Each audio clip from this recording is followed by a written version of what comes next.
26% যেটা আছে এটা সংবিধান সম্মত, এটা সংবিধানে বলাই আছে। কিন্তু 30%-এর কথা যেটা বলা হচ্ছে সেটি হলো 1972 সালের ওই সময়কার সরকার এটা ভুল করেছিলেন। যিনি যুদ্ধ করেছেন, ইভেন তার ছেলে মেয়েও না, নাতি নাতনি, লতায় পাতায়, গাছের পাতায় তাদেরকে আপনি 30% কোটা প্রথম শ্রেণীর দ্বিতীয় শ্রেণীর আপনি জব তাদেরকে দিয়ে দিবেন, এটি কোনোভাবে আইন সমর্থন করে না।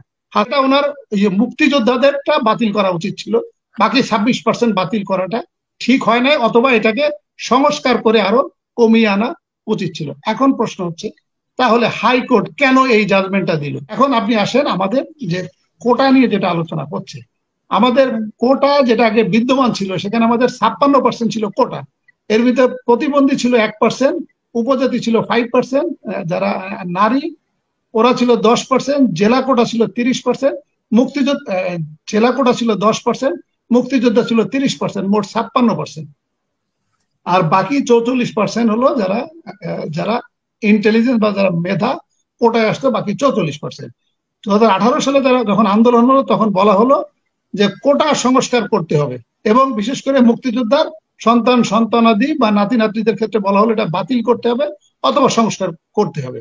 এই ক্ষেত্রে এটা ঘটেছিল 2018 সালের এপ্রিলে, এবং এটা যেহেতু ইলেকশনের ইমিডিয়েট আগে, যে নির্বাচনের ইমিডিয়েট আগে, তখন শেখ হাসিনা আবার ক্ষমতায় আসার জন্য এবং 2018 নির্বাচনকে উত্তরানোর জন্য যাতে এই আন্দোলনটা গণ আন্দোলনে বা বিএনপি বা অপোজিশন যাতে এটা থেকে বেনিফিট দিতে না পারে, তখন শেখ হাসিনা পার্লামেন্টে দাঁড়িয়ে এপ্রিল 11 এপ্রিল 2018 উনি পার্লামেন্টে দাঁড়িয়ে বলেছিলেন যে আমি সকল কোটা প্রথা বাতিল করার ঘোষণা দিই।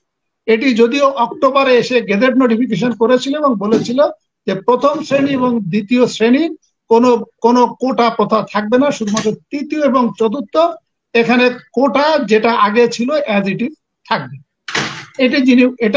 এটি উনি সিদ্ধান্ত নিয়েছিলেন, ভালো কথা। ভালো কথা যে স্টুডেন্টদের আন্দোলনের পরিপ্রেক্ষিতে উনি এই ধরনের সিদ্ধান্ত গ্রহণ করেছিলেন, কিন্তু এটাও কিন্তু হাসিনা আক্তার আপনাকে বলি এটাও কিন্তু ছিল অসাংবিধানিক।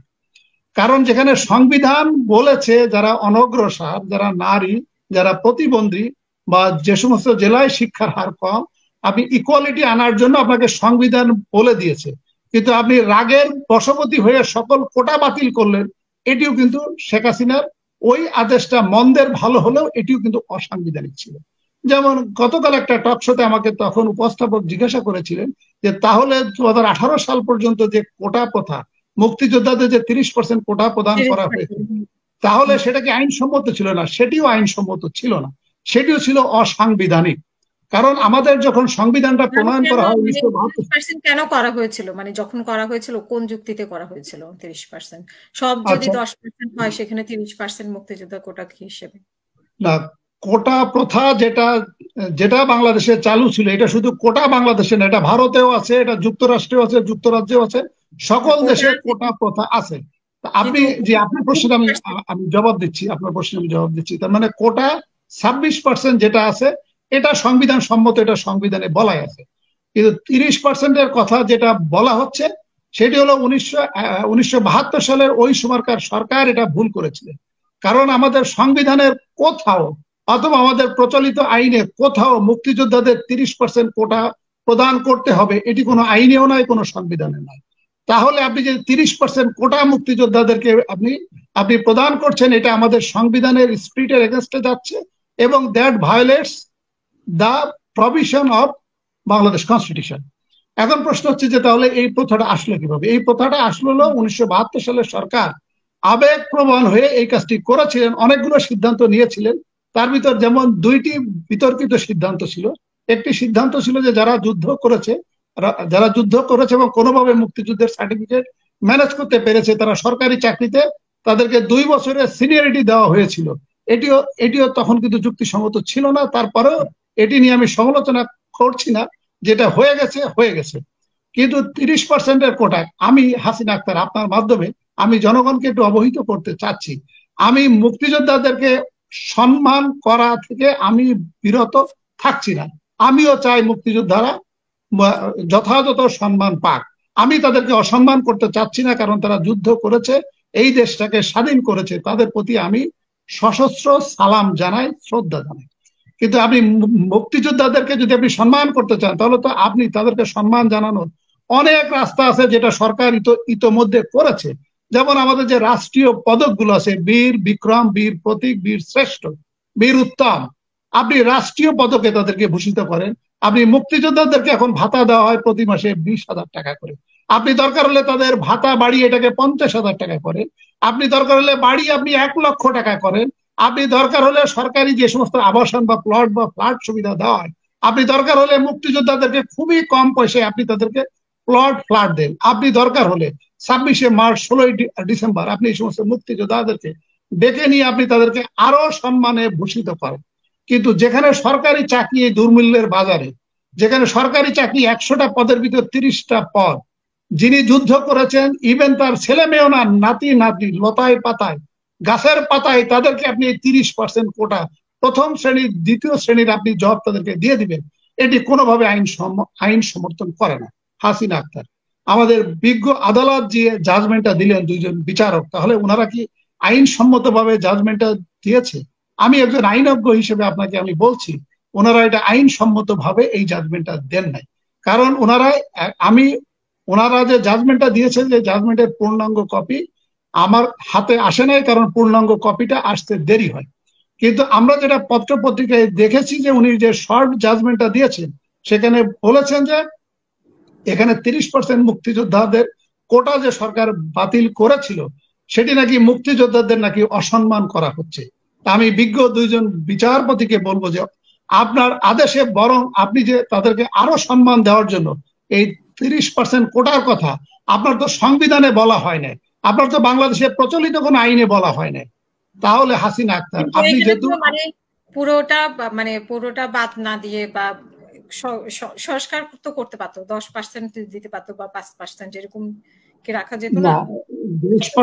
10% বা 5%, 10% বা 5% না, আপনাকে জিনিসটা বুঝতে হবে। 10% বা 5% কোথায় পাবে সেটাও একটা কথা। সবাই যদি সবার মতো করে মুক্তিযোদ্ধা বানায় ফেলে, তো সেখানে তো আবার সঠিক মুক্তিযোদ্ধা পাওয়াও তো কঠিন হয়ে যায়।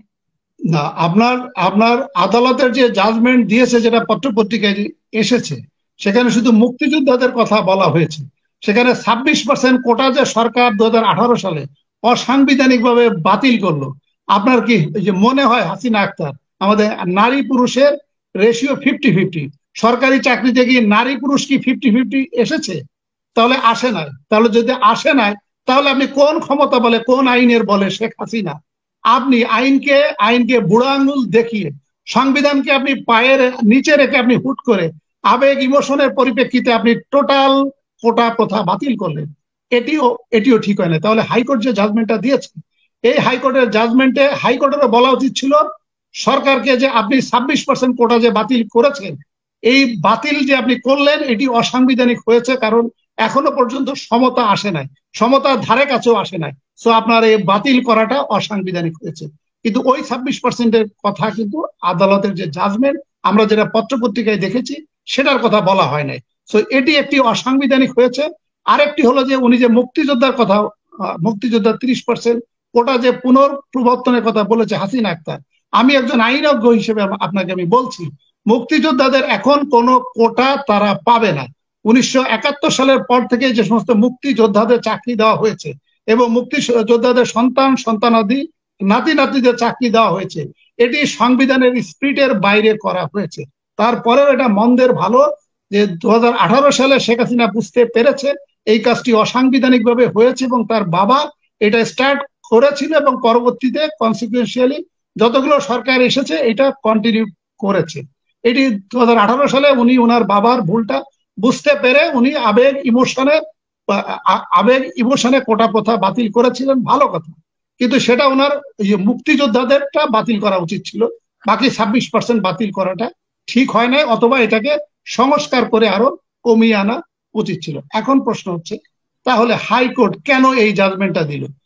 এখন আমি যেটা মনে করি যে সরকার আদালতকে ব্যবহার করছে যেমনটি ব্যবহার করেছিল বেগম খালেদা জিয়ার মামলার ক্ষেত্রে, যেখানে বেগম খালেদা জিয়ার দুর্নীতির কোনো দাও হয় নাই, সেখানে বলেছে যে তিনি নাকি 2 কোটি টাকা দুর্নীতি করেছে, ওই 2 কোটি টাকা এফডিআর করা ছিল ট্রাস্টে, ওনাকে যখন সাজা প্রদান করা হয় তখন ওই টাকা ছিল 6 কোটি টাকা। এবং এখন এই মুহূর্তে ওই টাকা 11 থেকে 12 কোটি টাকা। এবং যেমনটি আদালত করেছে, বুয়েটের রাজনীতি চলবে কি চলবে না এটা একটা সরকারি সিদ্ধান্ত। সেই সিদ্ধান্ত হাইকোর্ট ইন্টারফেয়ার করে বলেছে বুয়েটের রাজনীতি চলবে। সেখানে বুয়েটের 99% শিক্ষার্থী পরীক্ষা তারা দেয় নাই, তার মানে তারা 99% শিক্ষার্থী হাইকোর্টের যে আদেশ তারা এই আদেশকে অবজ্ঞা করেছে এবং বলেছে আমরা হাইকোর্টের এই আদেশ মানি না। এবং যেমনটি আদালত করেছে, ইলেকশনের আগে বিএনপি নেতাকর্মী 1700 নেতাকর্মীকে 2 থেকে 5 বছরের গায়েবী মামলা এবং গায়েবী সাক্ষীতে সাজা প্রদান করেছে। একইভাবে সরকার আদালতকে ব্যবহার করেছে। আপনি হয়তো প্রশ্ন করতে পারেন যে আদালতকে কেন ব্যবহার করা হচ্ছে। এই ক্ষেত্রে আদালতকে ব্যবহার করা হচ্ছে যে আসলে ডক্টর বেনজির, জেনারেল আজিজ এবং আনোয়ারুল আজিম আনার এই ইস্যুটা মানুষকে অনেকদিন খাওয়াতে পেরেছে এবং মানুষ অনেক ক্লান্ত হয়ে গেছে একটা বিষয় নিয়ে। এখন এইটা নিয়ে যাতে গণ অভ্যুত্থানের রূপ না নেয়, মানুষ যাতে রাস্তায় নেমে না আসে, মানুষের অ্যাটেনশন ডাইভার্ট করার জন্য শেখ হাসিনার সরকার নতুন করে আরেকটা নাটক প্রযোজনা করবেন। আপনি দেখেন যেদিন জাজমেন্ট হয়েছে এবং জাজমেন্ট দেওয়ার আগে আদালত থেকে কিন্তু সরকারের কাছে ব্যাখ্যা চেয়েছে যে আমরা মুক্তিযোদ্ধা 30% কোটা কেন পুনঃপ্রবর্তন করব না। তারা কিন্তু ক্যাবিনেট সেক্রেটারির কাছে ব্যাখ্যা চেয়েছে, মুক্তিযোদ্ধা মন্ত্রণালয়ের কাছে ব্যাখ্যা চেয়েছে এবং সেখানে সরকারের অ্যাটর্নি জেনারেল অফিসে কিন্তু রিপ্রেজেন্ট করেছে। তাহলে তারা এইটার কি ব্যাখ্যা দিল যে তার মানে সরকারও হয়তো বলেছে যে আমাদের কোনো আপত্তি নাই, যদি মুক্তিযোদ্ধা 30% কোটা প্রবর্তন যদি করা হয় আমাদেরও কোনো আপত্তি নাই, এই ধরনের হয়তো তারা বক্তব্য দিয়েছে। এখন সরকার যেটা করতে চাচ্ছে সেটা হলো যে দুই পক্ষই দেখেন ওই যে রাস্তায় নেমে গিয়েছে। এক পক্ষ বলছে যে আমরা এটা মানি না, এবং আপনি দেখবেন আজকালকের ভিতর আপনার যত সরকারি ইউনিভার্সিটি, প্রাইভেট ইউনিভার্সিটি তারা সবাই রাস্তায় নেমে যাবে যে আমরা এই সরকারের এই আদেশ, আমরা হাইকোর্টের এই আদেশ আমরা মানি না।